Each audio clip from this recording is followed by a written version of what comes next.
kayo sa work na community, no? At puntahan natin para makawag din natin. And then, dapat natin meron ka lang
sakto. Dito na ako sa simbahan ng ng Batangas, no. Sakto, may linipin pang patay. Simbahan ng San Jose Patriarca ng Batangas City. Ganda ang simbahan nila rito.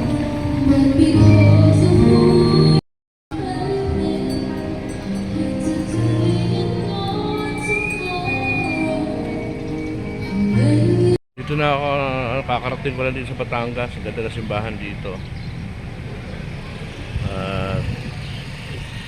Sa simbahan ng San Jose Patriarca.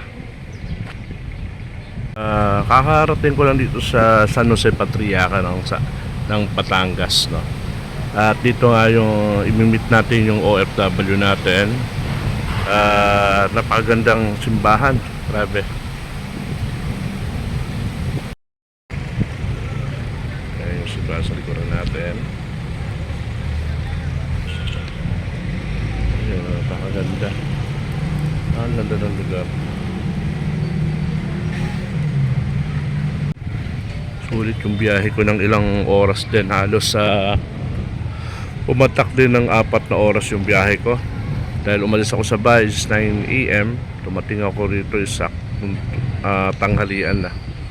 Ilang oras din yung biyahe. Ganda. Napakaganda ng simbahan. Dito sa San Jose Patriarca.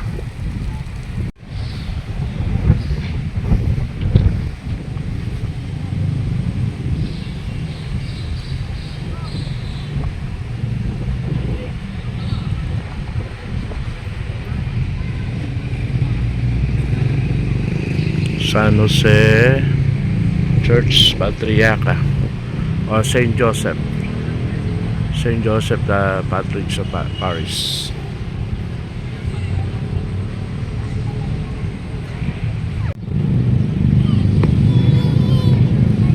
Grabe yung puno. Oh.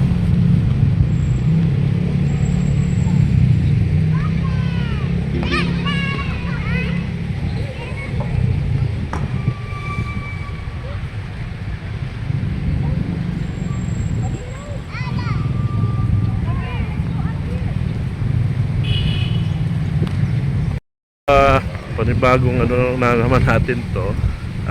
Napakaganda ng lugar.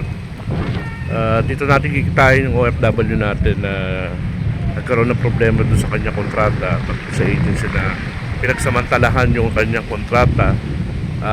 Pagdating doon sa job site, hindi ba yung kanyang kontrata at kung ano-ano mga pinagawa sa kanya. Kumbaga dapat talaga yung sinasabi natin mabantayan ng ating gobyerno yung pagsisilbi ng kontratang ito, dahil napakahirap po talaga sa isang OFW or isang